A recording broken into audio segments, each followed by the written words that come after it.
Hello, and welcome to another episode of Shampoo and Booze. This is episode number 42 at shampooandbooze.com. We're finally back home. Yep, and I will say that our travel experiment worked. So we did an experiment with Airbnb. Yes. Normally we stay somewhere for, we travel somewhere and we'll rent an apartment for like a month. Right. And kind of stay in one place, or normally an urban area, and then we just kind of travel around town. This was the first time we actually rented a car. Which is a big deal. And then we just drove around and just kind of randomly picked Airbnbs every 2 to 3 nights. Yeah. So we would only be maybe 4 or 5 nights ahead of ourselves, but we would kind of just be spontaneous. It was good. And we were trying to be on a budget, and that actually worked.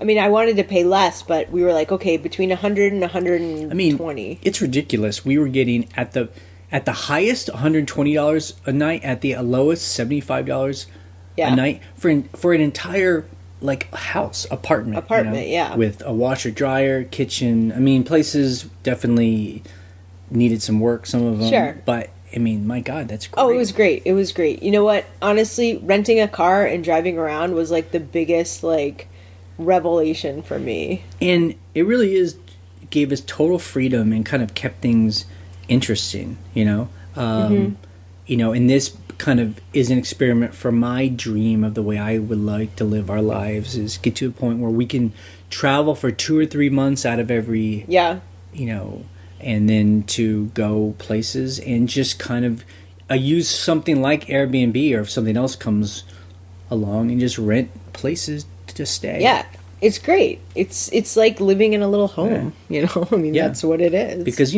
it makes traveling enjoyable, because if you're just staying in hotels and it's for work, if you stay in a hotel for a week, I'm like tearing my hair out. Well, there's unless you're in a suite, there's no kitchen. Right. But even beyond that, to be able to rent like a little house, it feels like a personal touch. It feels like I'm at home, And that's why Airbnb exists, essentially, is for that reason. So, on our trip, we stayed in 6 different Airbnbs over the course of 2.5 weeks. When we stay at these places, it's also a learning experience for us. We see what works, what doesn't work, so that way we can make sure we can do better in our own place. Right. And that's one way I feel like why our place is pretty cool, is because we eat our own dog food, like they say. That's so gross. Yeah, okay. So, number 1, don't charge people for extras, Yeah, here's an example. So, mostly every single place in Ireland, they have, radiator heaters, but they mostly have, especially in little cabins, they have a wood stove. Now, we know how to use a wood stove. It's great, but you need a lot of wood to keep it hot each night. And there was one guy who said, there is a radiator, but I'd rather have it, you heat the house by a wood stove. Which is fine. Here's one basket of wood, and then I want you to pay me $5 for every basket after that. And that seems unfair. It's like, if you want me to heat the house, then give me the heat, Right. So ultimately what happens is we're just going to turn the radiators on. Right. We used the basket of wood for 2 nights, but you're like, dude, I'm on vacation. I'm on a bit of a budget. We're here because we want the kitchen. Don't a nickel and dime people. Yeah. You're like €5, just honestly add that into your price. Yeah. I mean, it's kind of like where we live, and, some people have different ideas about this. Some people charge to have the trash taken away, so they charge $5 a bag that you leave behind, or take the trash with you. But it's like, come on, just put it all. Really put it all inclusive. Okay, so the other thing that especially Jay and I, we want hooks to hang stuff up. We're not there for very long. At the most, we were at a place for 3 nights. I don't want to honestly have to put my clothes in a closet and stuff. I just want to hang my sweater up on a hook. I want to be able to jackets. You put your sweatpants on. Pants. Just hooks should be everywhere, especially in the bedroom and the bathroom. Instead, it's just so weird to have to make guests drape their clothes on the back of chairs, or on the couch, on the there was like a trunk in one place. I just Yeah. like put my bag and my sweatshirt on the trunk. I think you can't have enough hooks. You can't have enough hooks. Yep. Hooks everywhere. If you don't use hooks in your house, fine, but put them in your Airbnb. The other thing too is, I noticed this at several places. Because they don't have hooks, I was hanging stuff in the closets. But they have all these mismatched hangers that look so awful. Remember that one place where it was all these hangers from the dry cleaners? So they're the wire hangers, which whatever, but they have like the paper, and the paper was all ripped, and I'm like, this looks like a crack hotel. Even though you have a most beautiful cottage here. That's interesting. That is definitely a very specific detail. But yeah, I guess just if you're gonna have hangers, just buy like 10 wooden hangers. Look, they have them at IKEA for $3 for like a pack of 5, and they look great. Now, this is next thing. Most people we've stayed with don't do this, but we stayed. It's with one guy who had bar soap in the shower, and it's the bar soap that everyone used before uses, and it's a little gross. Like, that's why I think it's most people. It's pretty common sense. Like, if you just have bath gel, or if you want to do bar soap. And if you, I guess, just buy like the little tiny ones. The hotel soaps. Change them out. I mean, that's fine. Every person. The good thing is, like, you told that guy, you were like, we need like different kinds of soap. He was like, oh, I didn't even think of that. Yeah, that's probably a dude thing, like a guy. Probably. Okay, so the other thing, especially in Ireland, a lot of places in Ireland, even in Dublin, did not have addresses.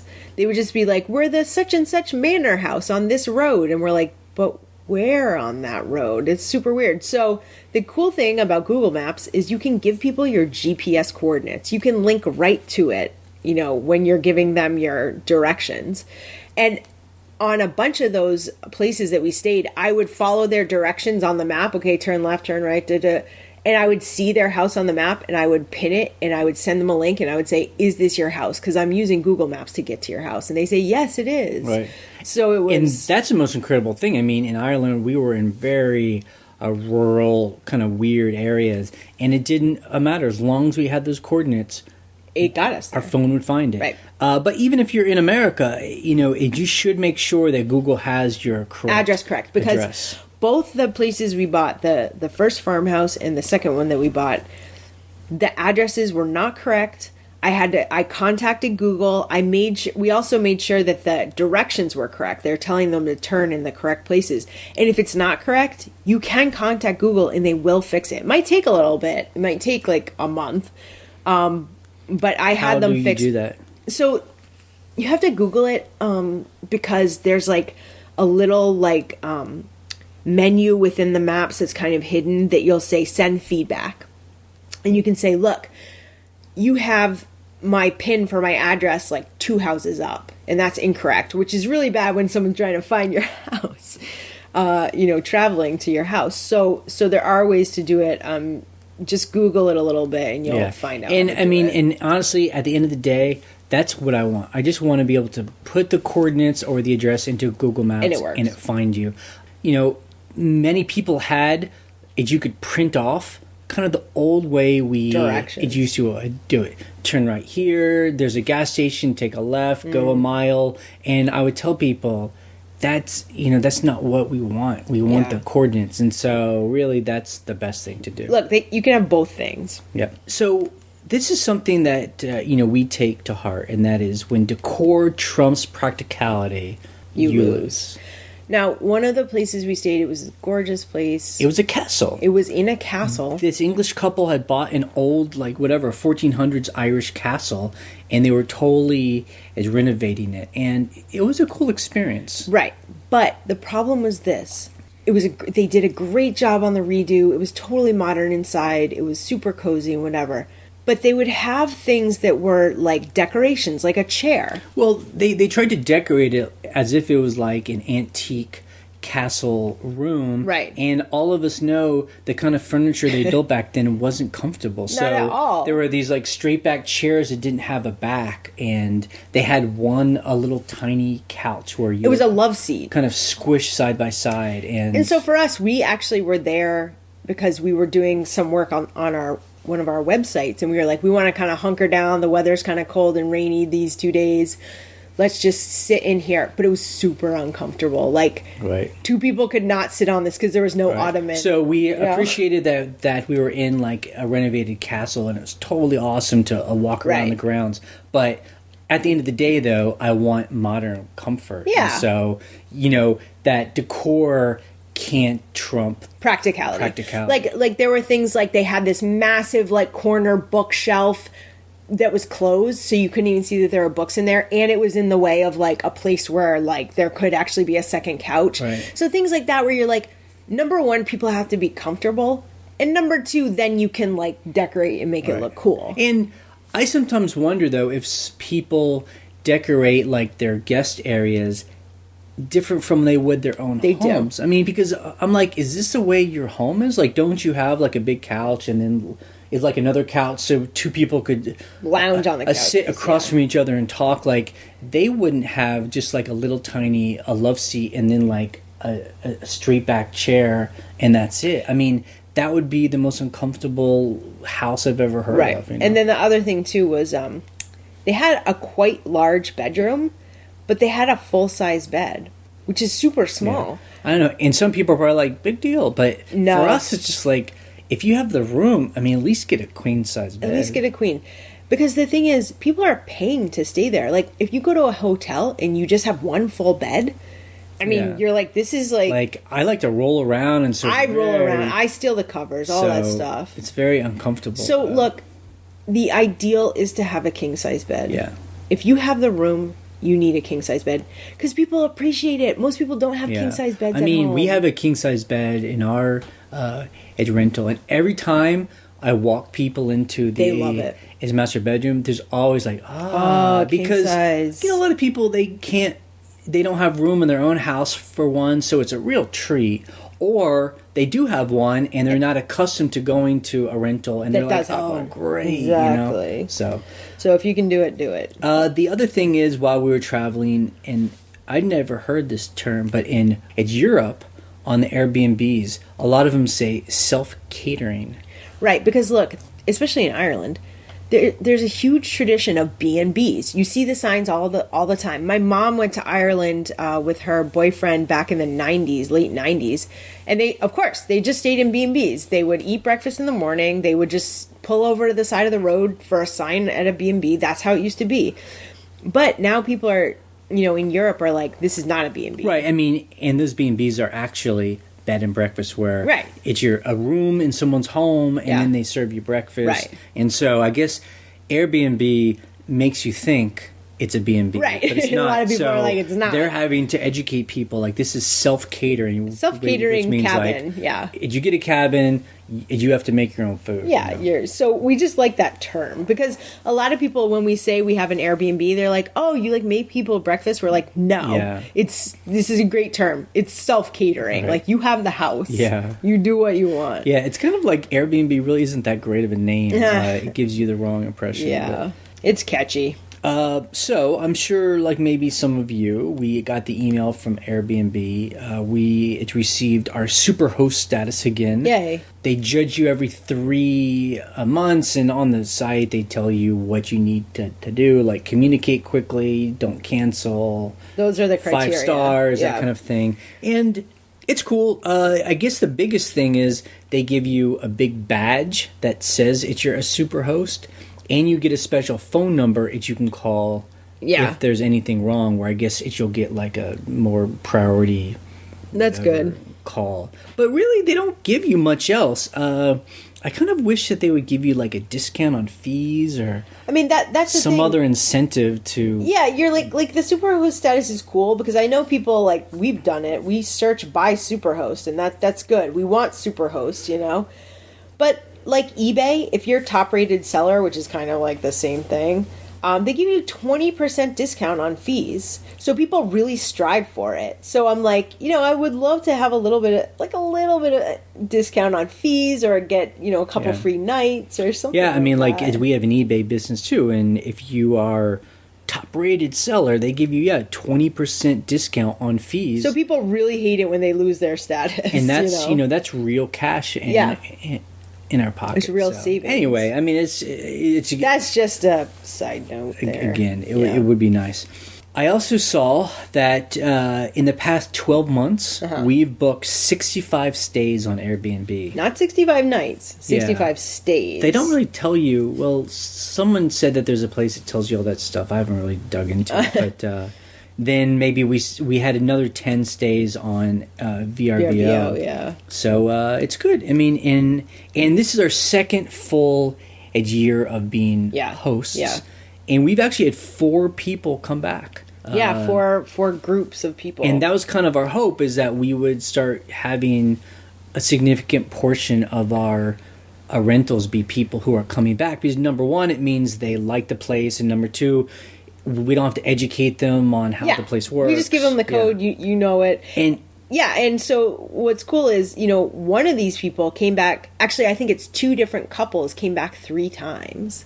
So it's not just like, oh, we came back the next summer. It's like every couple months they're like, we need a weekend break. Right. And this is what we were hoping for, because we're 90 miles outside of DC, that, it's cheaper for someone to take a weekend at our place when they can, rather than buying a place. It's like, just rent the farmhouse. Right. And that's kind of the crowd we were trying to get. And I'd love to hear from other people, anyone else that, has a place that's kind of, kind of outside of an urban area. Right. If they have a significant portion of people come back again and again, Yeah.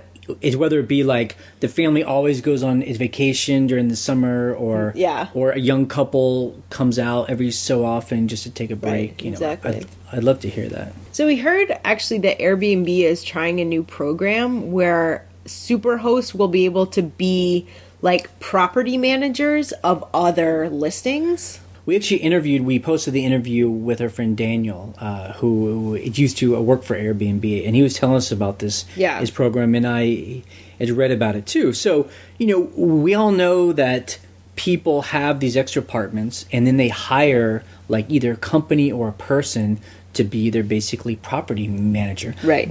But it all happens outside of Airbnb. Yeah. They're just kind of doing it on the down low. Yeah. And so now Airbnb is smart. They're going to build that into the actual thing. And I guess it's only open in certain areas right now. It's not open in ours. Only super hosts will be able to be the property managers. And the great thing is it just makes it transparent, where the super host who will be the property manager and the person that owns a property can agree on a percentage of the profit, and then it gets done inside of Airbnb. So like us, as we are Airbnb hosts, you'd probably be getting a payout.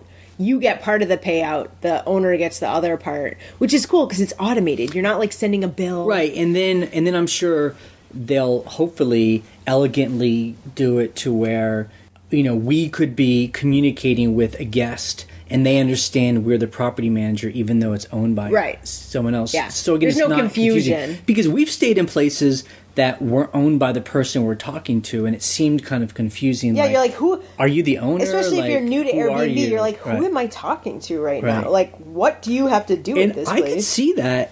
I mean, I don't know. I could see us being property managers of other people's cabins in our area. Yeah, we've talked about it. Yeah. But the problem is, like, we're pretty picky about what a place looks like. I mean, we would want people to...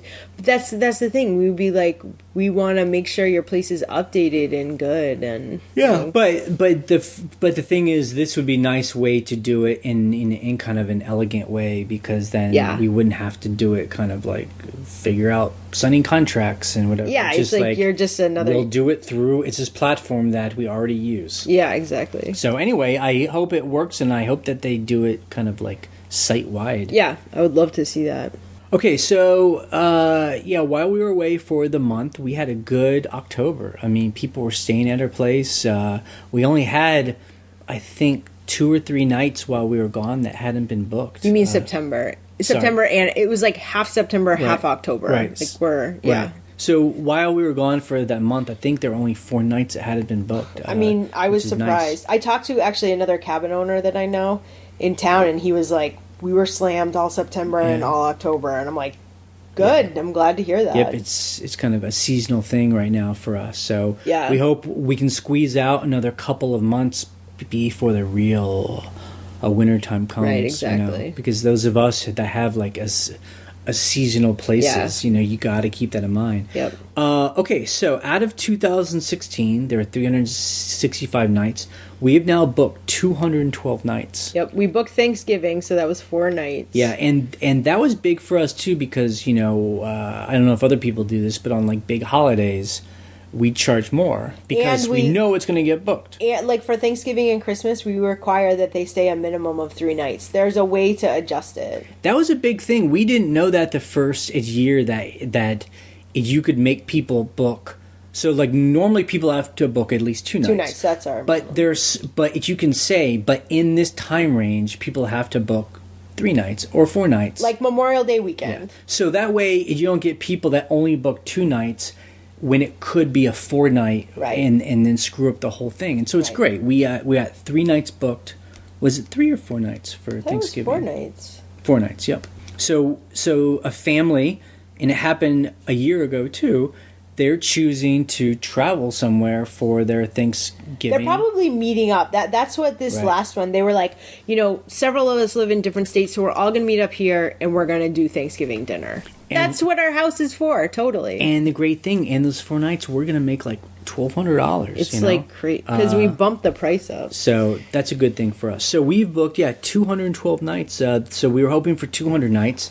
We have 212, and a year isn't done. We still have a couple of it's more months, so we might be able to bump up our nightly stay. Nice.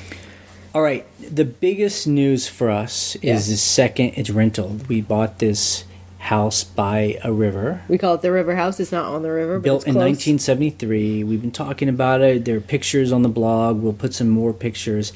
And we decided just to do a total gut renovation. There'll be a new kitchen, new bathroom. We're actually doing a new addition to it where we're going to add a sunroom to it to add square. I mean, it's a big job. It's huge. And the thing is, we've been waiting for our contractor because he was on another job. We did the driveway. We did the roof. We did like all this outside stuff.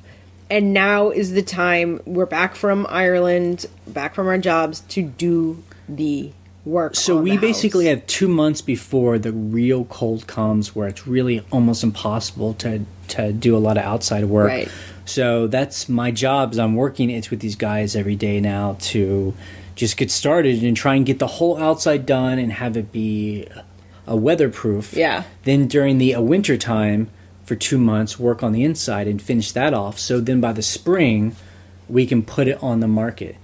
And let's just talk about its numbers of how we're doing this. Look, when we first bought the house, we were like, we'll probably spend like $30,000. And then just the way we operate, we're like, let's make it better than that. So why don't we? Yeah. So let's talk about it. We spent $120,000 on this house. Right. It was $120,000. We'll now probably put close to $80,000 into this property to make it a premier property. That's what we like to call it. As I like to say, where it will be completely like it's going to be good for another 50 years, like our lifetime. Yeah. We will have touched everything and know it all works and improved it. New windows, all that stuff. Then when it's rented, I mean, I project that we'll probably net $30,000 every year. After expenses, that's what I conservatively think we'll make on it. So it'll take us 6 or 7 years to earn our investment back. Right. But then we'll have, number one, a valuable asset. Assets. And then we'll have that it's monthly cash flow as well. So, I don't know if other people are, thinking about buying properties to turn into Airbnbs, but that's kind of our thinking. Right, exactly. I think, honestly, I have always thought, and this is my parents doing, that real estate is a great investment and you can make money off of it. So that's what we spend our money on. Yeah. And, there are different ways of investing. Some people like to invest in stocks and index funds. And right. So it's just all cash, and it's about building up that account. So then if you have compound interest, and that's cool. Then the other way is a real estate, and it's all about cash flow. And I think that's a route that we've chosen. It's more interesting to me. Okay, and things left behind.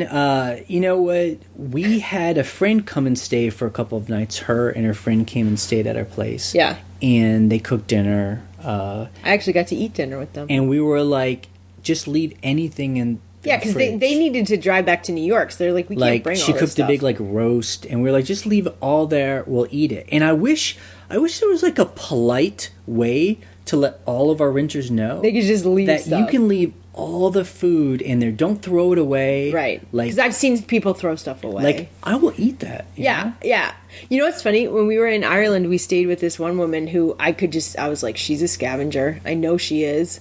And I know she's like super thrifty. Like, we could just tell. And kind of hippie-ish. Yeah, kind of hippie. You know, she's like very she seems like she's very good at like recycling and like stuff like that, reusing things.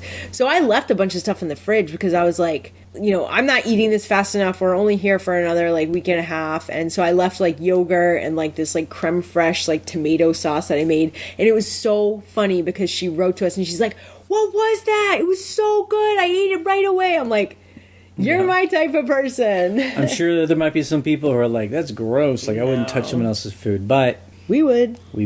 Okay, that's it for the podcast today. You can check out the blog at shampooandbooze.com for the links we discuss and to join the conversation. You can leave a question or a comment on something you heard on our voicemail line. The phone number is 540-407-8486. We post an episode every Monday morning. You can subscribe to us through iTunes or YouTube so you always get the latest episode. You can listen to our other podcast where we talk about how we sell stuff that we scavenge to fund our Airbnb businesses through renovations, and that is at scavengerlife.com. Bye. See ya.